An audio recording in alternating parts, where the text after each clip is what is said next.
Normal হেয়ারে এরকম করে যে সামনে একটু কিছু ফুলানো থাকে না চুল, ওইরকম চুল থাকবে। বুঝতে পারছো? মৌসুমী কাট আছে না, মৌসুমী কাটের মতো, মানে বুঝতে পারছো? আবার একটু বলো কি করবা।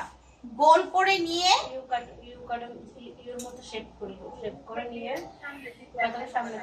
হ্যাঁ, তারপর হচ্ছে যে উপরে একটু 60 ডিগ্রি, তারপরে হচ্ছে যে বাম, হ্যাঁ তারপর এটা হ্যাঁ দিয়ে ওই চুলটাই কাস্টমার যেদিকে সিথি করে সেই দিকেই ফেলে দিবে। ধরো কাস্টমার ওই চুলটাই কাস্টমার যদি এদিকে সিথি করে তখন এই চুলটা এভাবে জাস্ট ফেলে দিবা। কাস্টমার যদি এভাবে দিকে সিথি করে তখন এভাবে ফেলে দিবা। হ্যাঁ, এই যে এভাবে করে ফেলে দিবা, ঠিক আছে? জাস্ট এভাবে করে একটু বাউন্সি করে ধরে এই যে এভাবে করে দিবা, তখন এই স্টেপ ভাবটা চলে আসবে।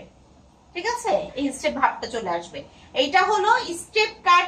ফুল স্টেপ কাট করার পরে অল্প কয়েকটা চুল নিয়ে, এই যে অল্প কয়েক, কালকে দেখাইছি না এখানে একটা শেপ নিয়ে করার জন্য, তারপরে মাঝখানে এইটুকু চুল নিয়ে একটা করবা, তাহলে স্টেপ কাটের ফিনিশিংটা খুব ভালো হবে। বুঝাইতে পারছি?